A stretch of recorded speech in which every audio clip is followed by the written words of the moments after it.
Hello student, स्वागत है आपका एक और नए वीडियो में। आज हम लाइन बाय लाइन एक्सप्लेनेशन देखेंगे एनिबल ली पोएम का, जो कि एडगर एलन पो की बहुत ही फेमस पोएम है। एडगर एलन पो एक अमेरिकन राइटर थे और ये जो पर्टिकुलर पोएम है, एज़ यूजुअल उन्होंने death of a beautiful lady, यानी कि जब एक बहुत ही सुंदर औरत मरती है, इस टॉपिक के ऊपर उन्होंने पोएम लिखी है। सो बेसिकली इस पोएम के जो थीम्स है वो है लव, डेथ वगैरह। तो चलिए अब हम लोग इंट्रोडक्शन को देखते हैं और समझने के लिए कि इस पोएम में क्या बताया गया है, और उसके बाद फिर हम लोग पोएम को स्टार्ट करते हैं। So Annabel Lee is the last complete poem composed by American author Edgar Allan Poe. तो Annabel Lee Edgar Allan Poe जो अमेरिकन ऑथर हैं उनकी लास्ट कंप्लीट पोएम थी, और उसके तुरंत बाद वो मर गए थे। इनफैक्ट ये पोएम भी पॉस्थुमसली यानी उनके मरने के बाद छपी थी। Like many of pose poems it explores the theme of the death of a beautiful women. और पो की ज़्यादातर जो पोएम्स हैं वो इसी थीम के ऊपर हैं, यानी death of a beautiful women, जब एक सुंदर औरत मरती है तो कैसा होता है, इसके ऊपर उन्होंने बहुत सारे पोएम्स लिखी है और उनमें से ही ये एक पोएम है। The narrator who fell in love with Annabel Lee when they were young has a love for her so strong that even angels are envious. तो जो नरेटर हैं वो कहते हैं कि वो एनिबल ली से इतना प्यार करते थे और उनका प्यार इतना स्ट्रॉन्ग था कि स्वर्ग के जो एंजल्स हैं वो भी उस प्यार से जलते हैं, उन लोगों से जलते हैं। He retains his love for her even after her death. तो एनिबल ली के मरने के बाद भी जो पोएट हैं, नरेटर हैं, वो उससे प्यार करते हैं। There has been debate over who if any one was the inspiration for Annabel Lee. तो एक हमेशा से डिबेट चलती आई है कि एनिबल ली की जो इंस्पिरेशन थी वो कौन थी, किसके ऊपर उन्होंने ये पोएम लिखी थी। Though many women have been suggested, Poe's wife Virginia Eliza Clem Poe is one of the more credible candidates. तो वैसे तो बहुत सारी औरतों का जिक्र होता है, लेकिन जो सबसे ऐसा लगता है जो जिसके बारे में उन्होंने लिखा ही होगा वो है उनकी वाइफ। तो वो सबसे बड़ी कैंडिडेट साबित हुई, और शायद उन्हीं के बारे में इस पोएम में पो ने लिखा है, अपनी वाइफ के बारे में, क्योंकि उनकी जो वाइफ थी वो बहुत ही यंग एज में ट्यूबरक्लोसिस से, टीबी से मर गई थी, और इसी वजह से शायद उन्होंने ये पोएम लिखी थी। Written in 1849, it was not published until shortly after Poe's death that same year. तो 1849 में ये पोएम लिखी गई थी, लेकिन पब्लिश हुई पो के मरने के बाद उसी साल। तो चलिए अब हम लोग पोएम को स्टार्ट करते हैं और समझते हैं कि इसमें क्या बताया गया है। So it was many and many a year ago. तो बहुत साल पहले की ये बात है। इन अ किंगडम बाय द सी, तो समुद्र के किनारे पर एक किंगडम था, एक राज्य था। That a maiden there lived whom you may know, वहाँ पर एक सुंदर सी लड़की रहा करती थी, by the name of Annabel Lee, जिसका नाम एनिबल ली था। And this maiden she lived with no other thought than to love and be loved by me. और ये जो मेडन थी, लड़की थी, वो मुझसे बहुत प्यार करती थी और मैं उसे बहुत ज़्यादा प्यार करता था। I was a child and she was a child.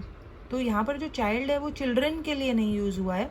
Child का मतलब यंग से है, यानी कि जो पोएट है वो तब बहुत यंग थे और जो एनिबल ली थी वो भी बहुत यंग थी। तो दोनों ही लोग बहुत ज़्यादा यंग थे, जवान थे। In this kingdom by the sea, उस किंगडम में वो लोग आसपास रहा करते थे, समुद्र के पास जो किंगडम था। But we loved with a love that was more than love, और हम लोग इतना प्यार करते थे एक दूसरे से जो प्यार की सीमाओं को, हद को पार कर गया था। I and my Annabel Lee with a love that the winged seraphs of heaven coveted her and me. तो हम लोग इतना ज़्यादा एक दूसरे से प्यार करते थे कि जो स्वर्ग के सेराफ, तो जो सेराफ वर्ड यहाँ पे है वो एंजल्स के लिए है। तो बाइबल में जो सबसे ऊंचे या हाईएस्ट ऑर्डर के जो एंजल्स होते हैं उनको सेराफ कहते हैं। तो पोएट यहाँ पे कह रहे हैं कि हम एक दूसरे से इतना प्यार करते थे कि स्वर्ग के जो एंजल्स थे वो भी हम लोगों से जलते थे, और शायद इसीलिए उन्होंने एनिबल ली को मुझसे चुरा लिया। And this was the reason that long ago in this kingdom by the sea a wind blew out of a cloud. और शायद यही कारण था कि सी के पास जो किंगडम था, राज्य था, उसमें एक बहुत ही ठंडी हवा चलने लगी। अ wind blew out of a cloud, बादल से निकलकर एक हवा चलने लगी। चिलिंग माई ब्यूटीफुल एनिबल ली, और उसने मेरी एनेबल ली को बहुत ज़्यादा ठंडा कर दिया। तो यहाँ पे जो ठंडा वर्ड है वो डेथ के लिए यूज़ किया गया है। तो उस हवा ने, उस विंड ने मेरी एनेबल ली को मार दिया। So that her high born kinsman came and bore her away from me. और उसके जो फैमिली मेम्बर्स थे उसकी तरह एनेबल ली शायद एक प्रिंसेस थी। तो उसके फैमिली के जो बाकी के मेंबर्स थे वो भी हाई बॉर्न थे। अगर वो प्रिंसेस थी तो नेचुरली वो लोग भी नोबल मैन रहे होंगे। तो वो जो हाई बॉर्न लोग थे, उसके फैमिली के जो लोग थे, वो उसे उठाकर मुझसे दूर ले गए, to shut her up in a sepulchre. तो जब वो मर गई तो उन्होंने ले जाकर उसे एक सेपल्चर यानी कि एक कब्र में, एक ऐसे चेम्बर में जिसको ग्रेव की तरह इस्तेमाल किया जाता है, बेसिकली एक समाधि की तरह, उसने उसको रख दिया, यानी कि उसको दफन कर दिया उन्होंने उस सेपल्चर में, in this kingdom by the sea. The angels not half so happy in heaven went envying her and me. तो जब उन एंजल्स ने स्वर्ग से हमें देखा होगा, मुझे और मेरी एनेबल ली को, तो ज़रूर उन्हें जलन हुई होगी। एनवाइंग मतलब जेलस होना। Yes, that was the reason. हाँ, यही वो कारण था कि उन्होंने एनेबल ली को मुझसे छीन लिया। As all man know in this kingdom by the sea that the wind came out of the cloud by night chilling and killing my Annabel Lee. और यही कारण था कि क्यों वो हवा क्लाउड से निकली, ठंडी हवा, और उसने मेरी एनेबल ली को मार दिया।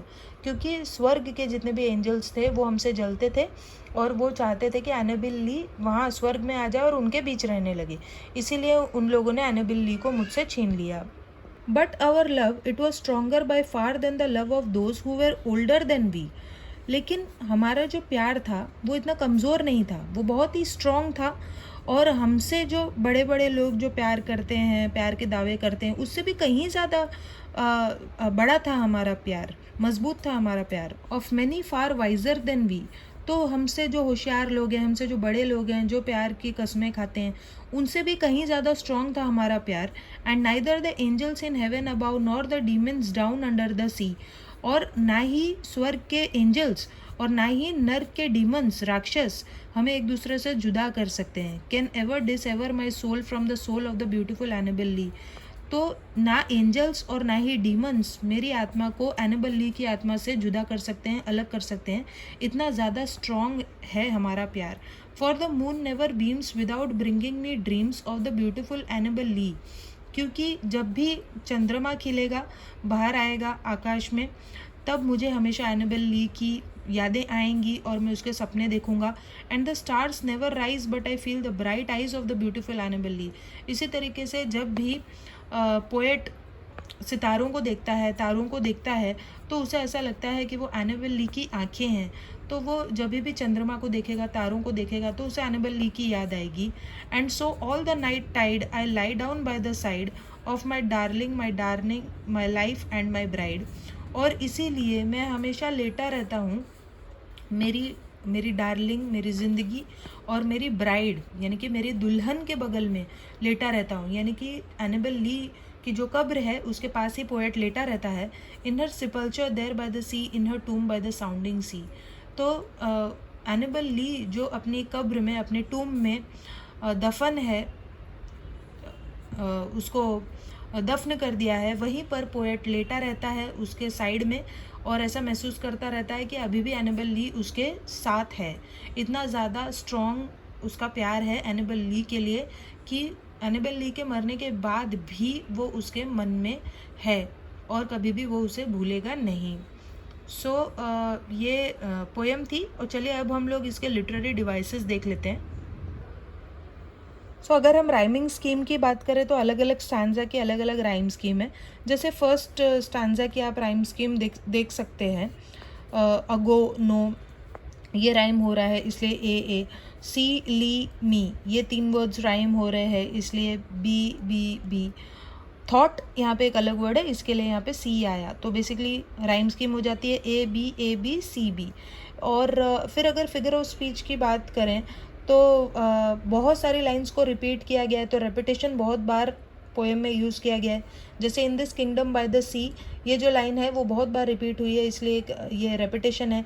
एलिट्रेशन भी यहाँ पर यूज़ हुआ है, जैसे आप देख सकते हैं लव्ड विद अ लव। तो ल का जो प्रोनाउंसिएशन है उसे रिपीट किया गया है। Happy so happy in haven, तो यहाँ पे ह का जो साउंड है उसे रिपीट किया गया है, ये भी एक एलिट्रेशन है। इसके अलावा यहाँ पर बिब्लिकल रेफरेंसेस है, बाइबल का जिक्र किया गया है बार बार, तो एल्यूजन का भी प्रयोग है, जैसे कि सेराफ एंजल्स बाइबल का यहाँ पर जिक्र किया गया है। सो यहाँ पर हम देख सकते हैं the wind came out of the cloud by night chilling and killing my Annabel Lee. तो विंड को कहा गया है कि विंड ने एनिबल ली को मार दिया है, तो विंड को एक ह्यूमन क्वालिटी दी गई है। तो जहाँ पे एक ह्यूमन क्वालिटी दी जाती है किसी एब्स्ट्रैक्ट ऑब्जेक्ट को, नॉन लिविंग ऑब्जेक्ट को, तो उसे पर्सोनिफिकेशन कहते हैं। यहाँ पे हम देख सकते हैं फिर से W व का साउंड रिपीट किया गया है, तो ये फिर से एलिट्रेशन है। डीमंस का जिक्र आया है, तो ये एल्यूजन है, क्योंकि बाइबल इनडायरेक्टली बाइबल की बात हो रही है, तो एल्यूजन है। तो इस तरीके से बहुत सारे लिटरेरी डिवाइसेस पोएम में यूज़ किए गए हैं। आप आई होप आपको ये सब समझ में आए होंगे, और फिर भी कोई डाउट है तो आप पूछ सकते हैं। तो चलिए हम लोग मिलते हैं अगले वीडियो में, तब तक के लिए बाय।